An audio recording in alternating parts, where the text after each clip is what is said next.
"Mom, I'm so glad you finally found a place of your own," my son said, smiling across the table as if he had just given me the world. And I remember looking at him, really looking at him, and realizing in that quiet, suspended second that something was terribly, impossibly wrong. Because I had never moved out. I had never seen any apartment, and whatever life he thought I was living, it wasn't mine. I didn't correct him right away. I just held my fork in midair and let the moment sit between us, heavy and fragile, like a glass that could shatter if I breathed too hard. "I'm glad you're here," I might have said if this were another kind of story, but instead I just nodded slowly, the way you do when you're trying to understand a sentence that makes no sense the first time you hear it. Daniel kept talking, his voice warm, proud even, explaining how he'd made sure I had everything I needed, how the rent was handled automatically, how I wouldn't have to worry about a thing. And beside him, Ashley sat perfectly still, her hands folded neatly in her lap, her smile soft and practiced, the kind of smile that never quite reaches the eyes. I noticed that about her the first time we met. It was subtle, easy to miss if you weren't paying attention. But I had spent a lifetime paying attention to the small things. I had learned long ago that the truth rarely announces itself loudly. It slips in through the quiet details. The way someone looks at you when they think you don't matter. The way a sentence is phrased just slightly off. The way kindness is offered with conditions you can't quite see yet. When I met Ashley for the first time, I had chosen a simple dress. Nothing expensive. Nothing that would suggest the life I had actually built over decades. I wore my hair pulled back, no jewelry except a small watch I'd had for years. I wanted to see who she would be when she thought I had nothing to offer. I wanted to see how she treated a woman she believed was small, dependent, maybe even a burden. She greeted me politely that day, but there was a pause, just a fraction too long, before she stepped aside to let me in. I remember standing in the doorway of Daniel's house, the smell of fresh paint and something citrus in the air, and realizing there was no place set for me at the dining table. Not at first. Ashley corrected it quickly, of course. She always corrected things just enough to appear thoughtful. But I saw it. I saw the way she had planned the evening without me in it. I didn't say anything. I rarely do, at least not right away. That night, she asked me questions that sounded kind on the surface. Do you live alone? Is it hard to manage everything by yourself? Do you get help with your expenses? Each one delivered with a gentle tone, a slight tilt of the head, the performance of concern. I answered simply. I let her fill in the blanks however she wanted. And she did. Over the next few weeks, I watched as those assumptions hardened into beliefs. She began speaking around me, not to me, making plans that included Daniel, but never quite included me, referring to people in your situation as if I were already placed into a category she had neatly defined. And Daniel, my son, who used to call me twice a week just to ask how my day had been, he started to change too. Not all at once. That would have been easier to see. It was gradual. A missed call here. A shorter conversation there. A shift in tone when he spoke about the future. I told myself it was normal. People grow. Lives move forward. That's what we tell ourselves when we don't want to see what's right in front of us. But then came that moment at the table. I love the apartment you've been living in, Mom, he said again, laughing lightly as if it were a shared understanding. And this time, I couldn't let it pass. Daniel, I said quietly, setting my fork down with care, I've never lived in any apartment. The silence that followed wasn't loud. It didn't need to be. It stretched across the table, thin and sharp, cutting through whatever version of reality had been built without me. Daniel blinked, confused at first, then uncertain. He glanced at Ashley, just for a second, but it was enough. That was all I needed. Ashley didn't speak immediately. She reached for her glass of water instead, her movements controlled. Measured. Maybe there's been a misunderstanding, she said finally, her voice smooth, reassuring, as if she were the one guiding us through the confusion. But I was no longer confused. I didn't feel angry either. Not yet. What I felt was something colder. Something clearer. The kind of clarity that comes when a puzzle piece finally clicks into place after you've been turning it over in your hands for far too long.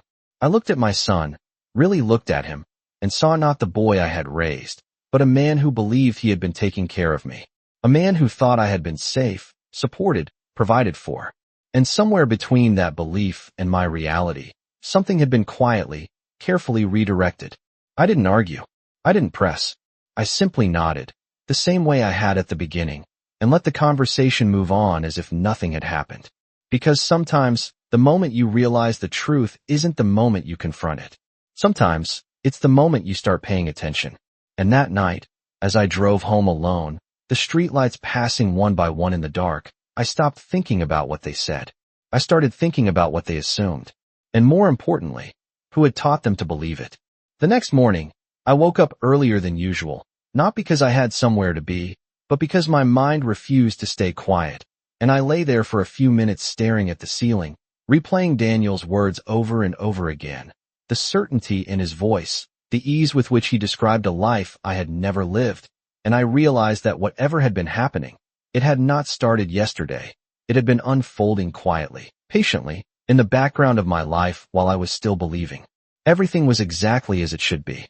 I got out of bed slowly, moving through my house the way I always had, past the photographs on the wall, the same ones Daniel used to point at when he was younger, asking me to tell the same stories again and again, and I wondered when those stories had stopped including me in his present. I made coffee, the same way I had for years, measured, familiar, steady, and I sat at the kitchen table with a notebook I had not touched in a long time, the kind you buy thinking you will use it for something important, and then life simply moves on without asking for it. I opened it and wrote one sentence at the top of the page, simple and direct, because clarity does not need decoration. Where has my money been going? I did not rush. I did not panic. I just started listing what I knew. Daniel believed he had been supporting me. That meant there had been money. Regularly. Consistently. Enough for him to speak about it with confidence. Which meant the problem was not whether the money existed. The problem was where it had gone. I finished my coffee, rinsed the cup, and got dressed in the same quiet, unremarkable way I had chosen weeks ago when I first met Ashley, because nothing about my appearance needed to change now. Not yet.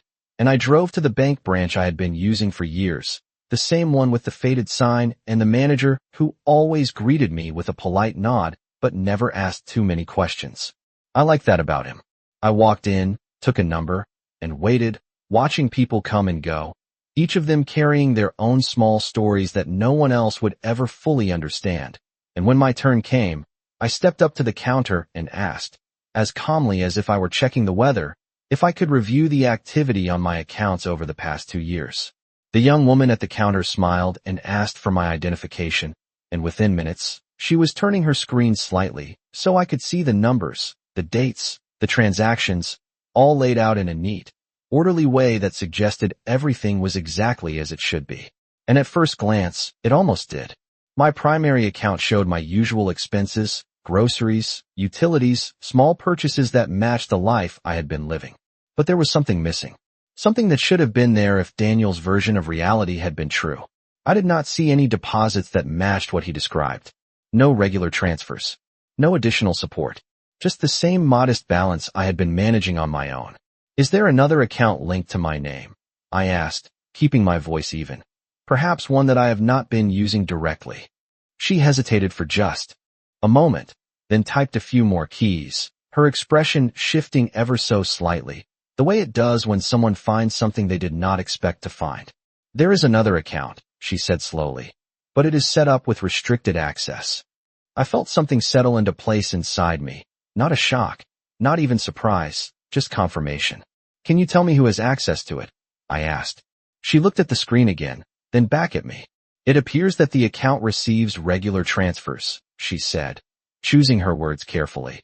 But the contact information associated with it is not this address. Not this address. I nodded, as if that were a small detail, as if it did not redraw the entire map of what I thought I understood. And the name on the account, I asked, is it mine? She hesitated again, longer this time, then turned the screen slightly more toward herself. The account is in your name, she said, but the listed contact and notification settings have been updated. I did not ask who had updated them. Not yet. I did not need to. I thanked her, asked for printed statements, and walked out of the bank with a thin stack of paper that felt heavier than anything I had carried in years. I sat in my car for a moment before starting the engine, looking down at the numbers, the dates, the pattern that was now impossible to ignore. Transfers had been made. Consistently. Every month. The amounts matched what Daniel had described. The money existed. It had always existed. It had just never reached me. I leaned back in my seat and closed my eyes for a brief second, not out of exhaustion, but to let the realization settle fully into place without interruption. Someone had been receiving what was meant for me. Someone had been speaking on my behalf without my knowledge. Someone had built an entire version of my life that only existed on paper, while I continued living a different one entirely. And the most unsettling part was not that it had happened. It was how easily it had happened. How quietly. How completely. I opened my eyes again and looked at the name printed on the statements, the one that should have been mine in more ways than one, and for the first time since that conversation at the table, I allowed myself to think not about what had been taken, but about who had been allowed to take it. I did not feel the need to confront anyone. Not yet. Because now, finally, I was no longer trying to understand what was wrong. I was beginning to understand how it had been done. I did not go home right away. Instead, I drove a few blocks past my usual turn and parked near a small coffee shop I used to visit years ago, back when Daniel was still in college and would meet me there on Sunday mornings, talking about classes and plans and everything he thought his life would become, and I sat there in the quiet of my car, the engine off, the stack of bank statements resting on the passenger seat, and I realized that the question I had written in my notebook that morning was no longer the right one. It was no longer about where the money had gone. It was about who had been trusted to redirect it. I picked up my phone and scrolled through my contacts until I found a name I had not called in a long time. Someone who had worked with Daniel in the early days of his business, before everything became more polished, more structured, before other people started handling the details he used to oversee himself. Rebecca Turner, his assistant. She had always been efficient, respectful, and most importantly, observant. The kind of person who notices patterns even when no one asks her to. I hesitated for only a moment before pressing call. She answered on the second ring, her voice professional but warm. Mrs. Collins, it has been a while. I smiled slightly at the familiarity of it. Yes, it has, I said, keeping my tone light, almost casual. I hope I am not catching you at a bad time. She assured me that I was not, and I could hear the faint sound of a keyboard in the background, the rhythm of someone who was used to managing multiple things at once. I had a quick question, I said, choosing each word carefully, about some of the financial arrangements Daniel mentioned to me recently. There was a brief pause, not long enough to be obvious, but long enough for someone who was paying attention. Of course, she replied. What would you like to know? I leaned back slightly in my seat, watching a couple walk past the coffee shop window, their conversation animated, unaware of how quietly other lives can shift. He told me he has been sending me monthly support, I said, and I just wanted to confirm how that has been set up. This time, the pause was more noticeable. Not hesitation exactly, but recalibration. Yes, she said slowly. That has been in place for quite some time. I nodded, even though she could not see me. And the account details, I continued, were those provided directly by Daniel. Another pause. Slightly longer. Initially, yes, she said. But there was an update shortly after the first few transfers. I felt the last piece begin to move into position. An update, I repeated gently. Can you tell me who requested that change? She did not answer immediately. I could almost hear her thinking, weighing what was appropriate to share, what was expected of her role, what might cross a line she had been trained not to cross. I did not rush her. Silence, when used correctly, has a way of inviting the truth forward without force. Mrs. Collins, she said finally, her voice softer now. The updated account information was provided by Ashley. There it was. Clear. Simple. No drama. No raised voices. Just a fact, stated plainly, as if it were no more significant than a scheduling change. I closed my eyes for a brief second, not out of shock, but to let the clarity settle fully, without distraction. And Daniel? I asked, keeping my voice steady. Was he aware of that update? This time, the answer came more quickly. He was informed that the account had been adjusted for convenience, she said, but the details were handled through Ashley's communication. For convenience. I almost smiled at the phrasing. It was always for convenience. For efficiency. For simplicity. Words that sound harmless until you realize what they are being used to simplify. Thank you, I said quietly. That is exactly what I needed to understand. She hesitated, then added, if there is anything else I can assist with, please let me know. I assured her that I would, ended the call, and placed the phone gently on the dashboard. I did not move right away. I just sat there, looking through the windshield at nothing in particular, letting the full shape of the situation reveal itself without resistance. Ashley had not forced anything. She had not needed to. She had simply stepped into a space that had been left open. She had spoken with confidence where I had remained silent. She had provided information where Daniel had assumed alignment. And slowly, carefully, she had redirected something that was never hers to manage. I thought back to every conversation we had shared, every small moment I had observed, and now, with this new understanding, they arranged themselves differently. The questions about my expenses were not curiosity. They were calibration. The gentle suggestions about simplifying my life were not concern. They were positioning. Even the way she spoke about helping Daniel manage things carried a different weight now, as if she had been introducing the idea long before anyone realized it had already become reality. I opened my eyes and looked again at the bank statements beside me, the neat columns of numbers that had seemed confusing just hours ago, now reading like a story written in plain language. Transfers made. Instructions followed. Updates accepted. No alarms. No disruptions.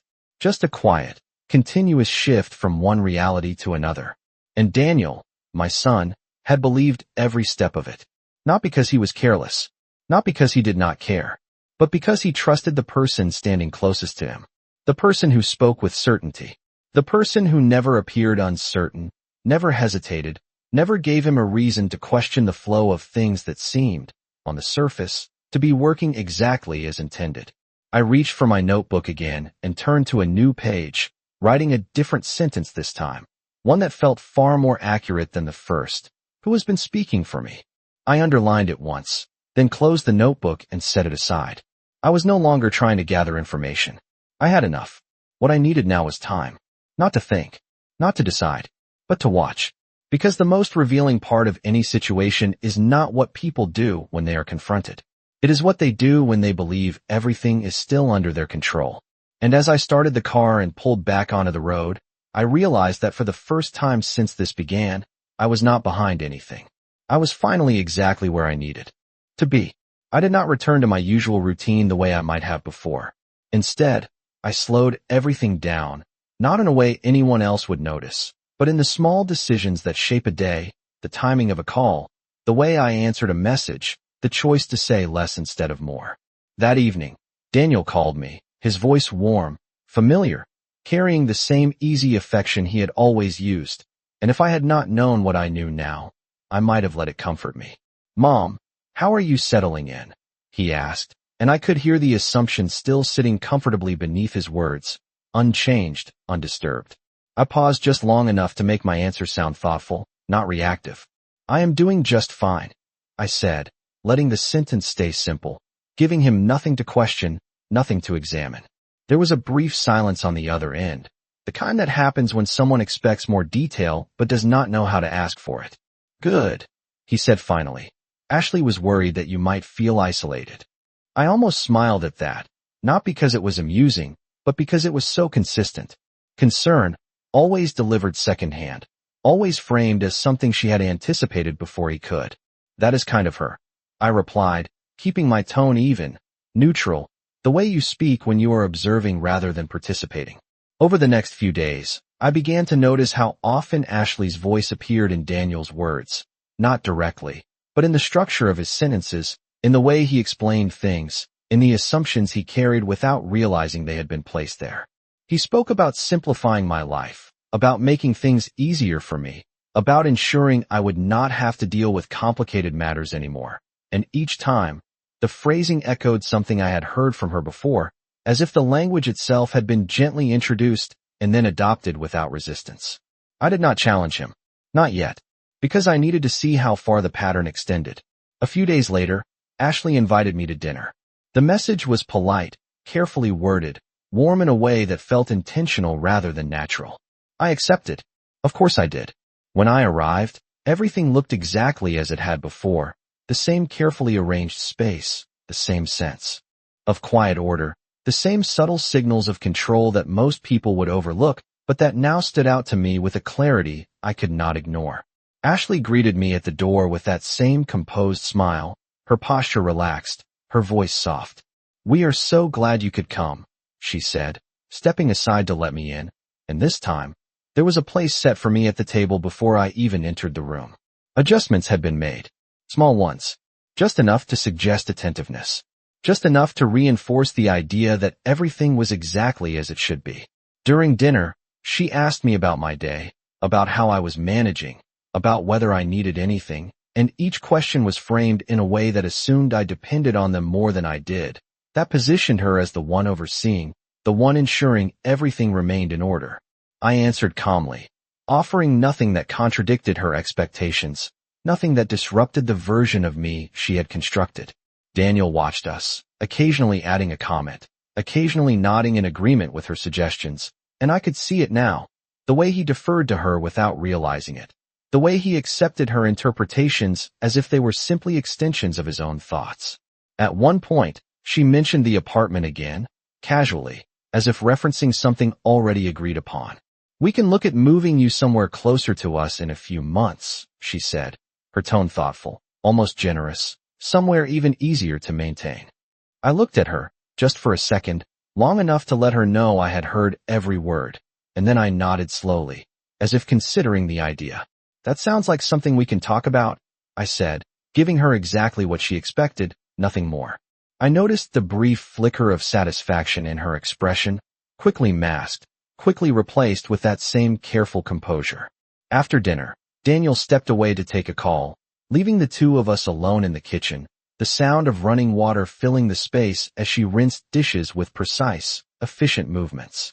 "I know this transition can be difficult," she said without turning around, her voice gentle, controlled. "But it is important that we make decisions that are practical." Practical. Another word that sounds harmless until you realize what it is being used to justify. I stepped closer, not enough to invade her space, but enough to stand within it. "You seem to have given this a great deal of thought," I said quietly. She turned then, meeting my eyes, her expression steady, confident. "I believe in planning ahead," she replied. "It prevents unnecessary complications." I held her gaze for a moment longer than necessary, just long enough to see the certainty there, the absence of doubt, the belief that everything was proceeding exactly according to her design. "That is a useful approach," I said, and then I stepped back, allowing the conversation to end without tension, without conflict, without anything she could interpret as resistance. Because resistance would have changed the dynamic. It would have forced her to adjust, and I was not ready for her to adjust. I was still learning. As I drove home that night, the pattern felt complete in a way it had not before. Not just the financial redirection, not just the assumptions, but the structure of influence itself, the way it had been introduced gradually, reinforced consistently, and accepted without question. And for the first time, I understood something that had not been clear before. This was not about a single action. It was about control. Control of information. Control of perception. Control of what was considered true. I parked in my driveway and sat there for a moment, the engine idling, the house in front of me quiet and unchanged, and I realized that nothing Ashley had done required confrontation to be undone. It required precision. And precision does not come from reacting. It comes from waiting until every piece is exactly where it needs to be. I turned off the engine, stepped out of the car, and walked toward my front door with the same steady pace I had always had. But inside, something had shifted completely. I was no longer observing to understand. I was observing to prepare. The next morning, I did not reach for my notebook right away. I already knew what I needed to do. Writing it down would not make it clearer. It would only delay what had already become inevitable. Instead, I walked through my house slowly, the same way I had done countless times before, but this time I was not seeing memories. I was seeing assets. The dining table Daniel used to do his homework on, the bookshelf filled with records I had carefully kept, the quiet order of everything I had built without needing anyone to oversee it. I realized then that the version of me Ashley believed in was not just incomplete. It was convenient. A woman who needed guidance. A woman who needed management. A woman who could be spoken for without question. And that version only existed because I had allowed it to. Not intentionally. Not carelessly. But quietly. Over time. I made a call that afternoon to someone Daniel did not know I still kept in contact with. Howard Green. He had been a colleague of my late husband years ago, and more importantly, He was someone who understood how to read what was not being said as much as what was written down. When he answered, his voice carried the same calm certainty I remembered. "Margaret, it has been a long time," he said, and there was no surprise in his tone, only acknowledgement. "It has," I replied, "and I believe it is time I ask you a few questions I should have asked much earlier." I did not explain everything at once. I did not need to. I simply described the structure, the secondary account, the redirected contact information, the consistent transfers that had never reached me. He listened without interrupting, the way people do when they understand that the details will matter more than the emotion. "Do you have access to the documentation?" he asked finally. "Yes," I said, looking at the statements laid out neatly on my table. "Then you have more than enough to begin," he replied. There was a brief pause before he added, "Margaret, this is not unusual." I considered that for a moment. Not unusual, not rare, not extraordinary, just something that happens when control is transferred quietly, when assumptions replace verification, when trust is used as a structure instead of a choice. "What would you recommend?" I asked. He did not answer immediately. I could almost hear him organizing the situation in his mind, placing each piece where it belonged. "First," he said, "do nothing that alerts them." That word again. Them. Not just one person. Not just Ashley. The structure itself. Second, we confirm the legal standing of every account and every authorization that has been altered. I nodded, even though he could not see me. And third, he continued, we decide when you want to take control back. Not if. When. The distinction mattered. I thanked him, agreed to meet later in the week, and ended the call with a sense of clarity that felt almost unfamiliar. Not because the situation had changed, but because I was no longer reacting to it. I was stepping outside of it. Over the next few days, I maintained the same pattern Ashley expected. I answered her messages with the same measured tone. I accepted her suggestions without resistance. I allowed Daniel to believe everything was proceeding exactly as he understood it. But beneath that surface, I began to adjust things quietly. I visited the bank again, this time not to ask questions, but to initiate changes that did not require immediate visibility. I updated my direct contact information where I could. I requested documentation copies that had not been previously sent to me. I asked for clarification on authorizations that had been granted under conditions I had never personally confirmed. Each step was small, none of them disruptive on their own. But together, they began to shift the foundation in a way that would only become visible when everything was already in place. Ashley continued to move forward as if nothing had changed. She sent me a message one afternoon suggesting we start looking at new housing options. "Something easier for you," she wrote, the same phrasing, the same careful positioning. I read the message, then set my phone down without responding immediately. Timing, I had learned, was just as important as action. When I did reply, it was with a single sentence. "Let us take our time with that decision." Neutral, cooperative, non-committal. Exactly what she expected. Exactly what she needed to keep believing she was guiding the process. Daniel called later that evening, his tone relaxed, unaware of any shift beneath the surface. "Ashley says you are open to moving closer," he said, and I could hear the relief in his voice, the sense that everything was aligning the way it should. "It is something we can consider," I replied, letting the possibility exist without confirming it. Because possibilities are easier to accept than resistance. He thanked me, spoke about how it would make things simpler, how it would allow them to help more, and I listened, not to his words, but to the structure behind them. Help, simplify, manage, each one reinforcing the same idea, that I needed them, that they were the ones in control. I ended the call with the same calm tone I had used all week, and as I set my phone down, I realized something had shifted again, but this time, it was not in them. It was in me. I was no longer trying to correct their understanding. I was allowing it to remain exactly as it was. Because the more certain they became, the less likely they were to question what came next. And what came next would not require explanation. It would not require argument. It would simply require everything to be revealed at once, without warning, without preparation, in a way that left no room for interpretation. I stood up from the table, gathered the documents I had collected, and placed them neatly into a folder, aligning each page with the same care I had always used in my life, not out of habit, but out of intention. Because control, I realized, is not about force. It is about structure. And structure, once rebuilt correctly, does not need to announce itself. It simply exists, undeniable, in a way that cannot be ignored. As I turned off the lights that evening and walked toward my bedroom, I did not feel anger. I did not feel urgency. What I felt was something far more useful. I felt ready. By the time I met Howard Green in person, I was no longer carrying questions with me. I was carrying answers that needed confirmation. His office had not changed much over the years. The same dark wood desk, the same quiet order, the same sense that nothing inside those walls happened by accident. He greeted me with a firm handshake and a look that did not linger on politeness for too long. He had always been that way. Efficient, but never rushed. "Bring me through it," he said, gesturing toward the chair across from him, and I placed the folder on his desk, sliding it forward with the same steady movement I had practiced in my own home.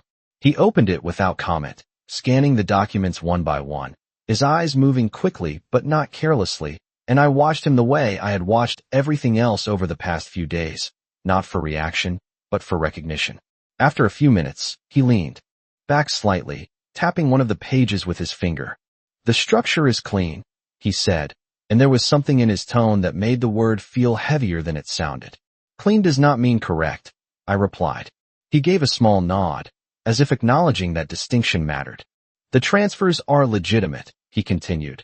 "They were authorized through Daniel's accounts, and the receiving account is legally tied to your name." I said nothing. I already knew that part. "But the control settings," he added, turning another page, "have been altered in a way that effectively removes your visibility while maintaining your liability." There it was. Not dramatic. Not emotional. Just precise.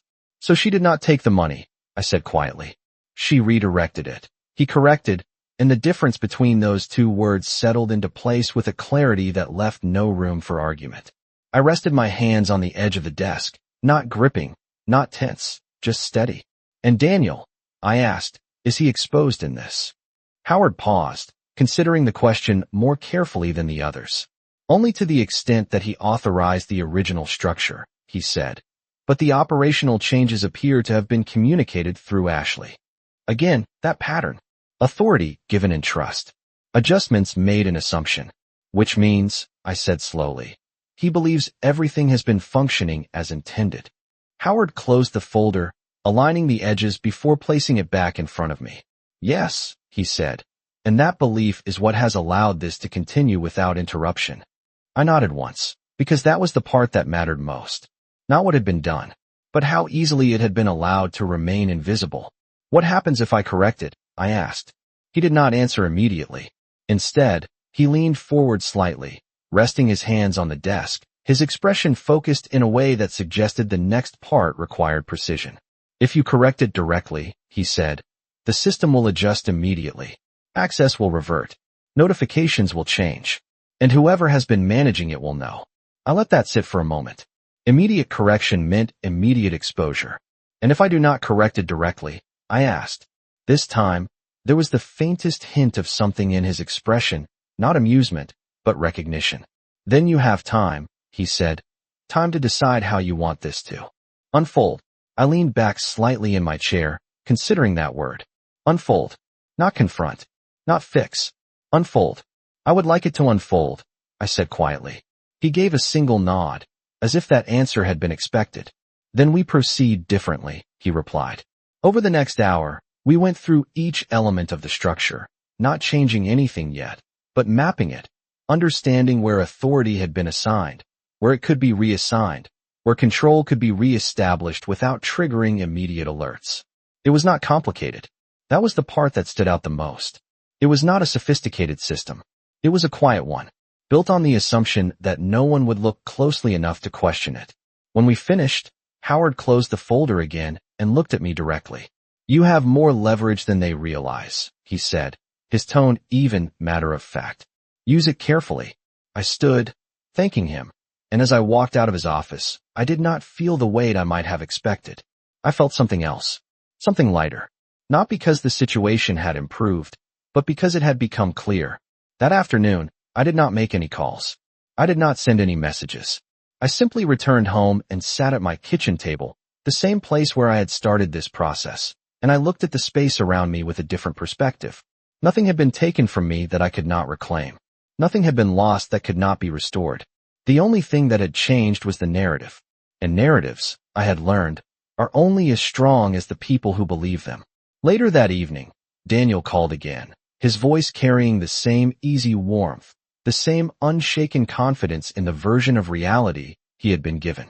"Mom, Ashley found a few options for apartments closer to us," he said. "I think you would really like them." I listened, not to the details he described, but to the assumption beneath them, that I would agree, that I would follow, that I would step into the life that had been quietly arranged for me without ever being asked. "That sounds thoughtful," I said, keeping my tone consistent, giving him no reason to pause, no reason to question. "We can take a look when the time is right." He seemed satisfied with that answer. Of course he did. It aligned perfectly with what he expected. After we ended the call, I placed my phone on the table and let the silence settle around me. Not empty, but full, filled with everything I now understood, everything I had confirmed, everything I had chosen not to reveal. Because the truth, I realized, does not need to be rushed. It does not need to be forced into the open before it is ready. It only needs the right moment. And as I sat there, in the quiet of my own home, I knew that moment was no longer something I was waiting for. It was something I was creating. By the next morning, I no longer needed to remind myself to stay patient. It had become natural, the way a habit forms when it is practiced with intention. I moved through my day with the same quiet rhythm, answering messages, preparing meals, maintaining the version of myself that Ashley had already accepted without question. But beneath that surface, everything had shifted into place with a precision I had not felt in years. I was no longer reacting to what had been done. I was guiding what would happen next. Around mid-morning, I received a message from Ashley. It was brief, polite, carefully structured. "I scheduled a viewing for a beautiful apartment this weekend. I think it would be perfect for you." I read it once, then set my phone down without responding immediately. Not because I did not have an answer, but because timing mattered more than content. When I finally replied, it was with the same measured tone I had used before. "That sounds lovely. I would be happy to take a look." I could almost see the satisfaction behind her screen, the quiet confirmation that everything was proceeding exactly as she intended. That was important. She needed to believe that. Because belief creates comfort, and comfort lowers attention. Later that afternoon, I made another visit to the bank, not to ask questions, not even to initiate visible changes, but to confirm something Howard had mentioned during our meeting. Control, he had said, is rarely taken in one move. It is adjusted gradually, often through permissions that appear insignificant on their own. I requested access logs. Not statements. Not balances. Logs. The kind that show who has viewed, who has modified, who has requested changes. The manager hesitated at first, but when I provided the necessary identification and referenced the account structure precisely, his hesitation turned into compliance. Within minutes, I was looking at a record that did not rely on interpretation. Dates, times, actions. And there it was, exactly where I expected it to be. Not once, not twice, but consistently. Ashley had not just redirected information. She had maintained it, monitored it, adjusted it over time with a level of confidence that only comes from believing no one else is watching. I thanked the manager, folded the printed logs carefully, and left without asking another question. Because I did not need more information. I needed confirmation. And now I had it. That evening, Daniel called again, his tone lighter than usual, almost excited. "Mom, I think you are really going to love this place," he said, referring to the apartment Ashley had selected. I could hear the anticipation in his voice, the genuine belief that he was doing something good, something helpful, something right. That part never stopped being difficult. Not the situation itself, but the realization that he truly did not see it. "I am looking forward to seeing it," I replied, allowing my voice to match his energy just enough to keep everything aligned. He continued, describing the neighborhood, the convenience, the way it would make everything easier for everyone involved, and I listened, not interrupting, not correcting, simply allowing him to express the version of reality he had accepted without question. After we ended the call, I sat quietly for a few minutes, not thinking, not analyzing, just allowing the silence to settle around me the way it always had. Because clarity does not always come from adding more thoughts. Sometimes it comes from removing them. The next day, Ashley called me directly. That had not happened often. She usually communicated through Daniel, shaping the conversation before it reached me. But now, with everything appearing to move forward smoothly, she seemed more comfortable stepping into the role herself. I just wanted to go over a few details before Saturday, she said, her voice calm, organized, confident. The agent will meet us at 10 in the morning, and I think it would be helpful if we could discuss your preferences ahead of time. Preferences. The word lingered for a moment. Not because it was unusual, but because it suggested something I had not been given before. A choice. Or at least the appearance of one. That makes sense, I said, keeping my tone cooperative. What would you like to know? She asked about size, about accessibility, about proximity to their home, each question framed in a way that guided the answer without demanding it. I responded carefully, offering enough to maintain the conversation, but not enough to define anything. Because definitions create boundaries, and boundaries can be used. At one point, she paused, then added, "We just want to make sure everything is set up in a way that supports you properly." I noticed the phrasing immediately. Supports you. Not supports us. Not supports the family. Just me. As if I were the only variable in a system that had already been designed. I appreciate that, I replied, allowing a small warmth into my voice, just enough to reinforce the image she had constructed. When the call ended, I placed my phone down slowly, not out of hesitation, but out of control. Every interaction, every word, every pause had become part of something larger now. Not a reaction, not even a plan in the traditional sense. It was alignment. The kind that does not need to be forced because it builds naturally when every piece is allowed to remain exactly where it is until the moment it needs to move. On Saturday morning, I arrived at the apartment exactly on time. Ashley and Daniel were already there, standing near the entrance, speaking with the agent, their posture relaxed, confident, as if this were simply the next logical step in a process that had already been agreed upon. Ashley turned as I approached, her smile immediate, composed. "You are going to love this," she said, stepping aside to let me enter first. I walked inside slowly, taking in the space, the layout, the careful presentation, and I could see what she had chosen. It was clean, efficient, manageable. Everything about it suggested simplicity, containment, a life that could be easily observed, easily maintained, easily controlled. "It is very nice," I said, my voice calm, measured, giving nothing away. Daniel smiled, relieved, as if my approval confirmed everything he had hoped for.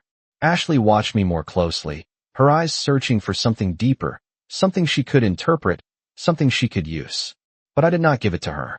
Not yet. Because the most important part of any moment like this is not what you say.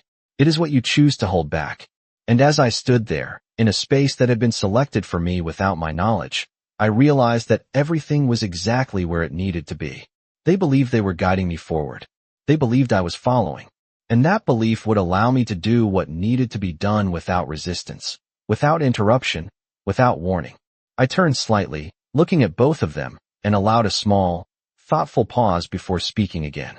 "I think we should all sit down and talk about this properly," I said quietly, and for the first time since this began, I saw something shift, not fully, not clearly, but just enough to suggest that the moment I had been preparing for was no longer approaching. It had arrived. We did not sit down right away. That was the first thing I noticed. Daniel looked at me, then at Ashley, as if waiting for her to confirm that this shift in direction was acceptable, and Ashley, for the first time since I had known her, did not respond immediately. It was subtle. Most people would have missed it. But I had spent the last several days learning how to see the spaces between actions, the pauses that reveal more than words ever could. "Of course," she said finally, her voice still composed, but just slightly tighter than before. "We can talk about it." She gestured toward the small dining area inside the apartment, the table already staged with brochures and neatly arranged papers, as if the conversation had been planned in advance, just not in the way it was about to unfold. I took a seat slowly, placing my hands gently on the table, not claiming the space, not avoiding it either, simply occupying it in a way that made it clear I was no longer being guided into position. Daniel sat across from me, his posture relaxed at first, but I could see the uncertainty beginning to form, the small shift in his shoulders, the way his eyes moved between me and Ashley, searching for alignment that was no longer guaranteed. Ashley remained standing for a moment, then took her seat beside him, her movements precise, controlled, as if she were recalibrating in real time. "What would you like to discuss?" she asked, her tone polite, measured, carefully neutral. I did not answer immediately, not because I did not know what to say, but because the timing of silence matters. It allows people to settle into their own expectations before you gently move them out of them. I looked down at the brochures in front of me, then back up at both of them, letting the moment stretch just enough to shift the balance. "Before we make any decisions about where I should live," I said quietly, "I think it would be important to clarify a few things about how my current situation has been managed." The word managed lingered in the air. I saw it register in Ashley's expression, not as a reaction, but as a calculation. Daniel leaned forward slightly, his brow tightening just a little. "What do you mean?" he asked, his tone still calm, but no longer entirely certain. I met his gaze, not confrontational, not accusatory, just steady. "You mentioned that you have been supporting me," I said, keeping my voice even, "and I wanted to understand exactly how that support has been structured." He nodded immediately, relieved perhaps that the question sounded practical, reasonable, something he could explain. "Of course," he said, "I have been transferring funds every month to make sure you are comfortable, that you do not have to worry about expenses." I let him finish, then gave a small nod, acknowledging the effort without confirming the outcome. "And the account those funds were sent to?" I continued. "How was that set up?" This time, he hesitated, just briefly, not because he did not know, but because he had never needed to think about it in detail. "Ashley helped organize that," he said, turning slightly toward her, the same pattern, the same deference I had observed before. Ashley smiled lightly, her expression returning to that familiar composure. "It was simply a matter of making things more efficient," she said, her tone smooth, reassuring, ensuring that everything was handled without unnecessary complications. Efficient, practical, managed. The same language, repeated in different forms, reinforcing the same structure. I nodded again, as if the explanation made perfect sense, as if nothing about it required further attention. Then I reached into my bag and placed a thin stack of papers on the table, aligning them carefully before sliding them forward. Not dramatically, not abruptly, just enough to shift the focus. Daniel looked down first, his expression neutral, then slowly more focused as he began to recognize the format. "Bank statements." Ashley's gaze followed a second later, her eyes moving quickly, scanning, assessing, searching for context before it could be provided. "I visited the bank earlier this week," I said, my voice calm, steady, without accusation, "and I asked them to show me the activity associated with my accounts." I paused, not for effect, but to allow the information to settle in its own way. Daniel's expression changed first, confusion replacing certainty. "That does not make sense," he said, almost to himself. "The transfers have been going through every month." I nodded slightly. "They have," I said. That was the moment. Not the confrontation. Not the reveal. Just the alignment of truth with belief. Ashley did not speak immediately. Her eyes remained on the documents, her posture unchanged, but there was something different now, something more deliberate, as if she were choosing her next words with greater care than before. "There may be a misunderstanding," she said finally, her voice still composed, but quieter now, more measured. "These things can be complex." I looked at her, not challenging, not dismissing, just present. "They can be," I agreed, which is why I also asked for the access logs. That was when the room changed. Not dramatically, not visibly to anyone who was not paying attention, but the certainty shifted. The structure that had held everything in place without question began to loosen, just slightly, just enough to allow doubt to enter. Daniel looked up at me again, this time not with confidence, but with something closer to concern. "Mom," he said slowly, "what are you saying?" I held his gaze, not with anger, not with disappointment, but with clarity. "I am saying that the money you believed was supporting me has not been reaching me," I said quietly, each word placed carefully, without emphasis, without force. Silence followed. Not empty, not confused, just full of everything that had not been said until now. Ashley sat still, her expression composed, but no longer entirely relaxed, Her attention focused in a way that suggested she was no longer leading the conversation, only responding to it. And for the first time since I had met her, I saw it clearly. Not fear, not panic, but awareness. The awareness that the structure she had built was no longer invisible. I did not press further. Not yet. Because this was not the moment to overwhelm. It was the moment to establish. To place the truth in the center of the table and allow it to exist without explanation. And as I sat there, looking at both of them, I understood something with complete certainty. The conversation had not ended. It had just begun. Daniel did not speak right away, and that silence told me more than anything he could have said, because it was the first time since this began that he did not have a ready explanation, the first time his certainty had nothing to rest on, and I watched as his eyes moved again to the papers in front of him, as if the numbers might rearrange themselves into something that made sense, something that matched the version of reality he had been living in. "That cannot be right," he said finally, his voice quieter now, less assured. "I have seen the transfers go through every month." I nodded once, not disagreeing, not correcting, simply acknowledging the part that was true. "You have," I said calmly. "But what happens after that is not what you think." Ashley leaned back slightly in her chair, her posture still composed, but no longer relaxed, her hands now resting together in a way that suggested control rather than ease. "Margaret," she said, her tone measured, careful, "there are often administrative layers in financial arrangements that can make things appear different than they are." I looked at her, not with confrontation, but with quiet attention. "That is why I asked for the logs," I replied, and I reached into my bag again, placing another set of documents on the table, aligning them with the same deliberate precision as before. Daniel's gaze dropped to them immediately, more urgently this time, as if he already knew they would not support what he hoped to believe. Ashley did not move as quickly. She looked at me first, just for a second, then down at the papers, her expression unchanged but her focus sharpened. "These show every access point," I said, my voice steady. "Every time the account was viewed, every time the contact details were adjusted, every time instructions were updated." I did not point to a specific line. I did not need to. The pattern was clear enough for anyone willing to see it. Daniel's hand moved across the page slowly, his finger tracing dates, times, entries that repeated in a rhythm he had never been aware of. "Ashley," he said, turning slightly toward her, not accusing, not yet, but searching, "why would your name be attached to these updates?" There it was, the question that had been waiting beneath everything else. Ashley did not react immediately. She did not rush to answer. Instead, she took a breath, a small one, controlled, then lifted her eyes to meet his.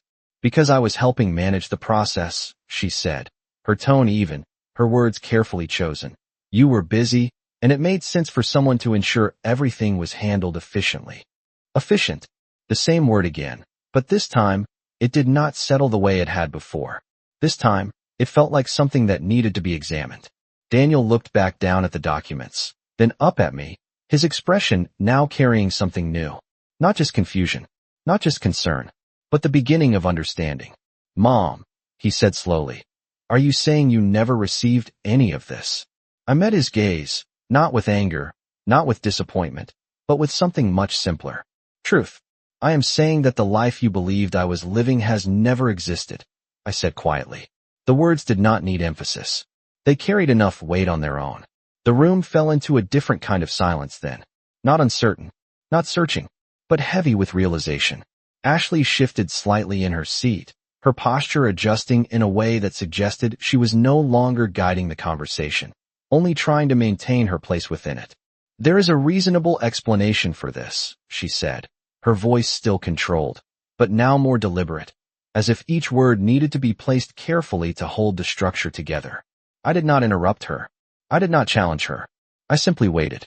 Because explanations reveal themselves best when they are allowed to fully form. "The account was set up to streamline everything," she continued, "to make sure there were no delays, no confusion, no unnecessary complications. The intention was always to support you." Intention. Another word that sounds solid until it is placed next to evidence. I nodded slightly, acknowledging the statement without accepting it. "And the contact information," I asked gently, "was that also Part of the process. This time, she hesitated. Not long. Not enough for someone untrained to notice. But long enough. It was updated to ensure proper communication, she said finally. I let that answer sit for a moment, then I looked at Daniel again. Did you ever receive confirmation that I had access to those funds? I asked. He shook his head slowly, almost automatically, as if the answer had been there all along but had never needed to be spoken. I assumed, he said, his voice quieter now. I assumed everything was working. I nodded once. That is how it was designed, I said. Not to accuse. Not to assign blame. Just to state what had become clear. Ashley's gaze shifted slightly, moving between us, calculating, adjusting, searching for a way to reestablish control of a conversation that was no longer following her structure. This is being misunderstood, she said, her tone still composed, but now carrying a subtle edge. There was no intention to mislead anyone. I looked at her, holding her gaze just long enough to acknowledge the statement without engaging with it. Intentions are difficult to measure, I said calmly, but outcomes are not. Daniel leaned back slightly in his chair, the movement slow, deliberate, as if he needed space to process what was unfolding. His eyes moved again across the documents, then back to Ashley, then to me, the pattern repeating, but now with a different purpose. Not to confirm what he believed, but to understand what he had missed. Why would this be set up without telling her? He asked, his voice quieter, more focused, directed not at me, but at Ashley. She did not answer immediately. For the first time, the silence came from her. And that silence said everything. I did not need to fill it. I did not need to press. Because the moment had already shifted. The structure that had held everything in place was no longer intact. It had not collapsed. Not yet. But it had been seen. And once something is seen clearly, it cannot return to being invisible.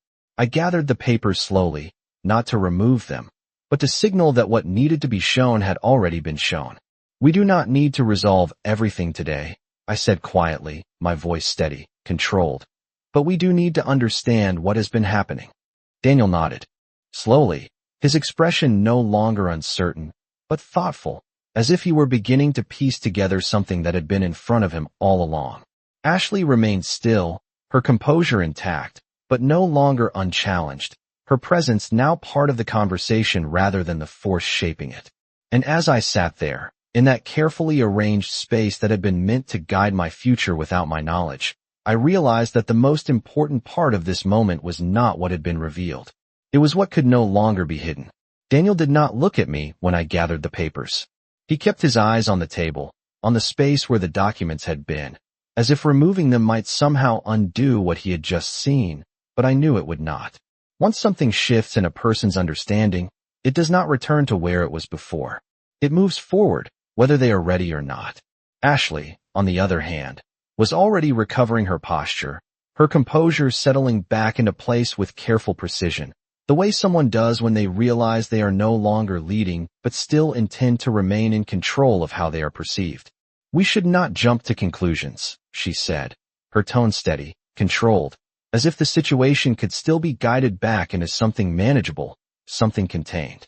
I did not respond to her directly, not because I was ignoring her, but because the conversation had already moved past where she believed it still was. Daniel, I said quietly, drawing his attention back, not forcefully, just enough for him to lift his eyes and meet mine. When you set this up, what did you expect would happen? He hesitated, his expression shifting as he tried to reconcile what he had intended with what had actually occurred. I wanted to make sure you were taken care of, he said, his voice softer now, less certain. I did not want you to worry about anything. I nodded slowly. And did you ever confirm that I was not worrying? I asked, my tone even, not accusatory, just direct. He did not answer immediately. That was the answer. Ashley leaned slightly forward, her presence reasserting itself, her voice calm, but more deliberate now. He trusted that everything was being handled properly, she said, stepping in where his uncertainty had created space. That trust was not misplaced. I looked at her then, holding her gaze for a moment, not challenging, not dismissing, simply present. Trust is not the same as verification, I said quietly. The words did not need emphasis. They settled on their own. Daniel exhaled slowly, leaning back in his chair again, his posture no longer relaxed, but not defensive either, just thoughtful, as if he were beginning to see the structure of something he had never examined closely before. "So what happens now?" he asked, his voice measured, careful, no longer assuming there was an easy answer. I let that question sit for a moment, not because I needed time to think, but because the answer was not something that should be rushed. "Now," I said calmly, "we make sure everything is aligned with reality." Ashley's expression tightened slightly, not dramatically, but enough to signal that the direction of the conversation was no longer something she could shape with language alone. "And what exactly does that mean?" she asked, her tone still controlled, but with a subtle edge that had not been there before. I reached into my bag once more, not for more documents, but for something smaller, something simpler, and I placed it on the table between us. A single envelope. Plain. Unmarked. Daniel looked at it first, then at me, his expression uncertain. Ashley's eyes followed a moment later, her focus sharpening again, calculating, assessing. "I met with Howard Green," I said quietly, my voice steady, "and we reviewed everything." I paused just long enough to let the name settle. It was not unfamiliar to Daniel. He recognized it immediately. I saw it in the way his posture shifted slightly, the way his attention sharpened in a different way than before. "You spoke to Howard," he said, more to confirm than to question. I nodded once. "Yes," I replied, "and we confirmed that the structure can be corrected without delay." Ashley did not speak. Not immediately. Her eyes remained on the envelope, then lifted to meet mine, her expression composed, but now fully alert. "Corrected how?" she asked. I slid the envelope slightly closer to the center of the table, not opening it. Not yet, just placing it where it could not be ignored. "By restoring direct access, updating all contact information, and removing any unauthorized control settings," I said, each point delivered calmly, without emphasis, as if I were outlining something routine. Daniel leaned forward slightly, his focus now entirely on what I was saying, no longer divided, no longer uncertain in the same way. "You can do that?" he asked, his voice carrying a mix of relief and concern. "Yes," I said simply. That was the truth. Not complicated, not dramatic, just clear.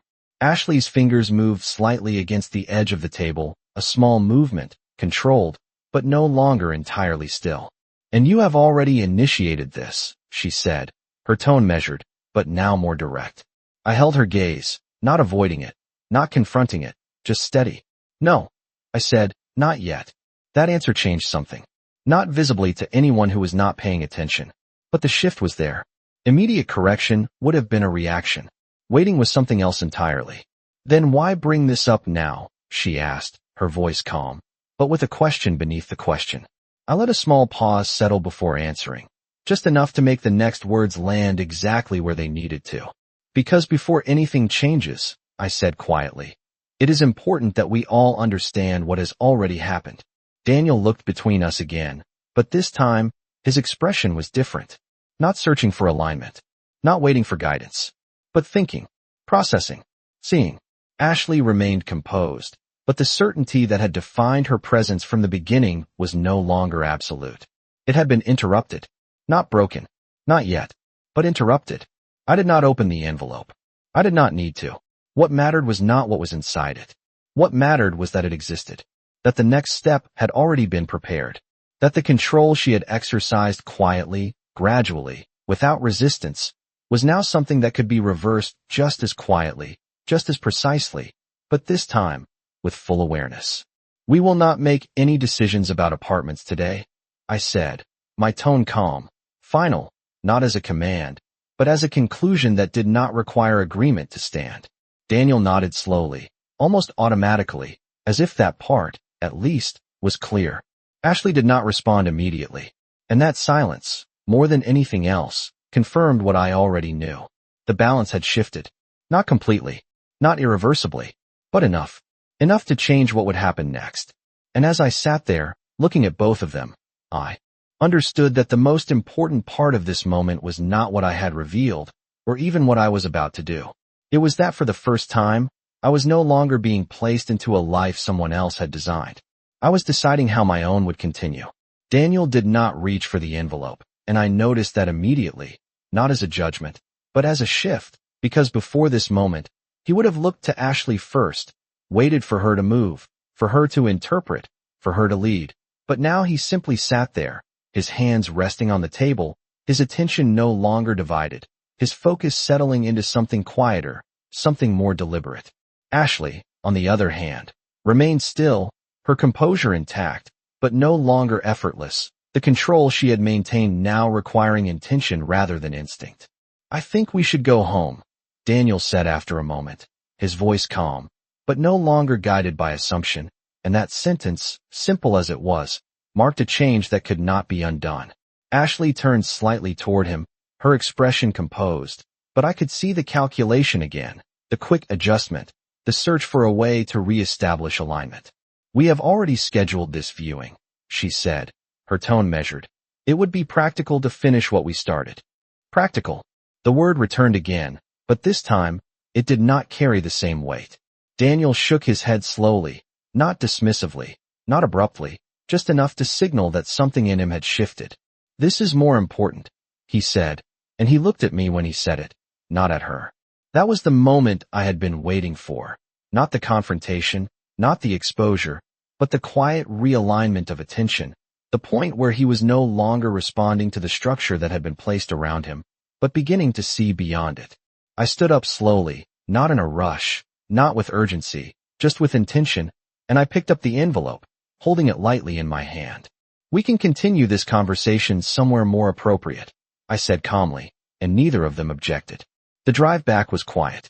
Not tense, not uncomfortable, just quiet in a way that allows thoughts to settle into place without interruption. Daniel drove, his hands steady on the wheel, his eyes focused ahead. But I could see the way his posture had changed, the way his shoulders no longer carried the same ease, the way his attention was no longer divided between what he believed and what he was beginning to understand.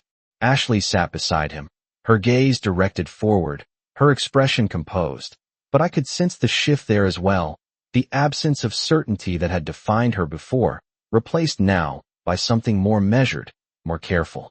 When we arrived at my house, I unlocked the door and stepped inside first, not as a statement, but as a simple continuation of what had always been mine.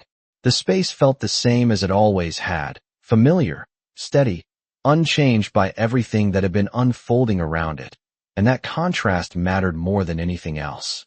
I placed the envelope on the table, the same table where I had started this process, and I gestured for them to sit. This time, they did not hesitate. Daniel sat across from me, his posture attentive, present. Ashley took the seat beside him, her movements still controlled, but no longer guiding the room. I did not speak immediately. I allowed the silence to settle, not to create tension, but to remove distraction, to bring everything into focus before the next step. Then, slowly, I opened the envelope. Inside were the documents Howard had prepared, not complicated, not excessive, just precise, outlining the structure of the accounts, the authorizations, the points of control, and most importantly, the steps required to restore everything to its proper state. I placed them on the table, aligning them carefully, then looked at Daniel. "This is what your support actually created," I said quietly, my voice steady, not accusing, just clear. He reached forward this time, taking the first page, his eyes scanning the information with a focus that had not been there before. Ashley did not move right away. She watched him, not the documents, not me, but him, as if trying to understand how far his perception had shifted. "This shows the original structure," I continued, guiding the conversation without forcing it, "and this shows where it was altered." Daniel's eyes moved across the page, then to the next, the pattern becoming visible in a way that could no longer be dismissed as misunderstanding or complexity. "Ashley," he said quietly, not looking up yet, "why was this changed without telling me?" There was no accusation in his tone, just a question, but it was a different kind of question now, not one that could be answered with reassurance, one that required truth. Ashley took a breath, her posture straightening slightly, her composure still intact, but now fully engaged. "I believed I was acting in the best interest of everyone involved," she said, her voice controlled, careful. "You trusted me to manage these things, and I made adjustments that I thought would simplify the process."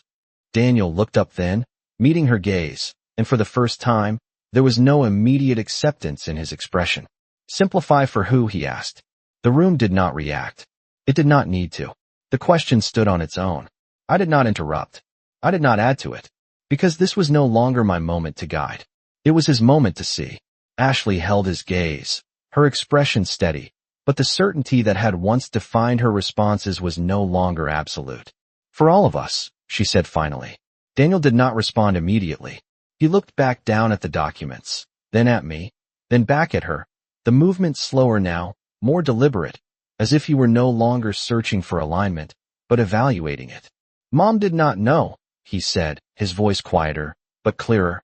I did not know. That is not simplification. I watched him, not with satisfaction, not with relief, but with recognition. This was the shift. Not dramatic, not loud, but real. The kind that does not reverse itself once it has taken hold. I leaned back slightly in my chair, giving the moment space to exist without interference.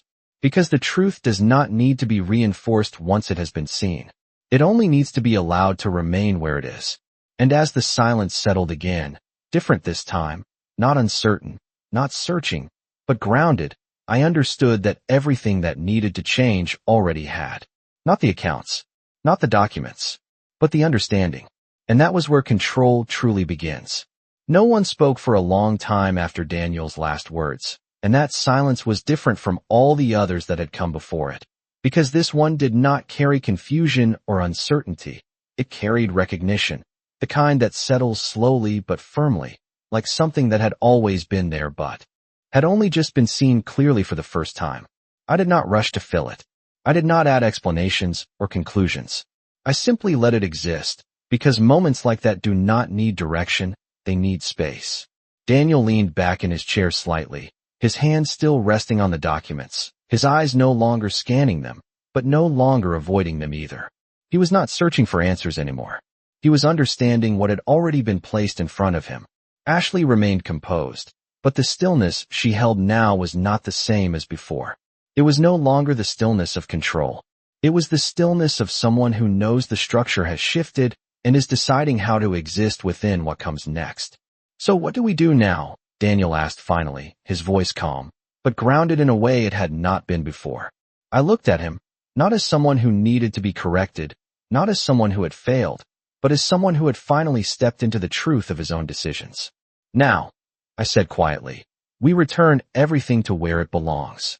He nodded once, slowly, as if the simplicity of that answer made it easier to accept, even if the process itself would not be simple at all. Ashley shifted slightly in her seat, her gaze moving between us, her voice measured when she spoke again. If there have been mistakes, she said carefully, they can be corrected without turning this into something larger than it needs to be. I listened to her, not dismissing the statement, not challenging it, just hearing it fully before responding. This is not about making it larger, I said calmly. It is about making it accurate. The distinction mattered. Not emotionally, structurally. Daniel looked at her then, not with the automatic agreement that had defined him before, but with something more considered, more deliberate. It should have been accurate from the beginning, he said, and there was no anger in his voice, just clarity. I watched that exchange without interruption, because it was no longer something I needed to guide. It was something that needed to unfold between them. Ashley held his gaze for a moment, then nodded slightly, her composure still intact, but no longer unchallenged. Then we fix it, she said. Simple words. But this time they did. Not define the direction. They followed it. I reached forward and turned one of the documents slightly toward Daniel, not pushing it, just positioning it where he could see it clearly. These are the steps required to restore full access, I said, my tone steady, and to ensure that no further changes can be made without direct authorization. He looked down, reading carefully, his attention fully present now, no longer divided, no longer assuming. I will handle this, he said after a moment, his voice firm in a way that felt new, not forceful, but decided. I nodded once, not in approval, not in agreement, just in acknowledgement. Because this was not about taking control away from him. It was about returning it to the right place. Ashley did not interrupt. She did not redirect. She simply sat there, her posture composed, her silence now part of the conversation rather than a way to manage it. And that silence, more than anything she could have said, told me everything I needed to know. The structure had changed. Not because it had been challenged loudly, but because it had been seen clearly. I stood up slowly, not to end the conversation, but to shift it naturally toward its conclusion, and I gathered the remaining papers, placing them back into the folder with the same care I had used from the beginning. There is no need to rush this, I said calmly, but there is a need to do it properly. Daniel stood as well, his movement steady, grounded, as if he were stepping into something that had been waiting for him without his awareness. I understand, he said, and this time I believed him. Not because of the words, but because of the way he said them. Ashley remained seated for a moment longer, then stood as well, her expression composed, her presence quieter now, not diminished, but no longer directing the space around her. "We will make sure everything is corrected," she said, her tone measured, and I nodded slightly, not as confirmation, but as acknowledgement of the statement itself. Because at this point, words were no longer the most important part. Actions would be. Daniel walked me to the door, his steps slower than before, not hesitant, but thoughtful, as if each movement carried more weight now that he understood what had been placed beneath it. "I am sorry," he said quietly, stopping just before I stepped outside, and I looked at him, really looked at him, not as the boy he had been, not as the man he thought he was, but as someone in the middle of understanding something that would change him in ways he could not yet fully see. "This is not about being sorry," I said gently. "It is about seeing clearly." He nodded, the words settling in a way that did not require further explanation. I stepped outside, the air cooler than before, the light softer, and I walked to my car without looking back, not because I was avoiding anything, but because there was nothing left to check. Everything that needed to be seen had already been seen. As I drove away, I did not feel relief. I did not feel victory. What I felt was something quieter, something steadier, the kind of calm that comes not from winning, but from no longer being misplaced in someone else's version of your life. And for the first time since this began, I was not reacting, not observing, not preparing. I was simply moving forward, on my own terms, with nothing left hidden, nothing left assumed, and nothing left that could be taken without my knowing it.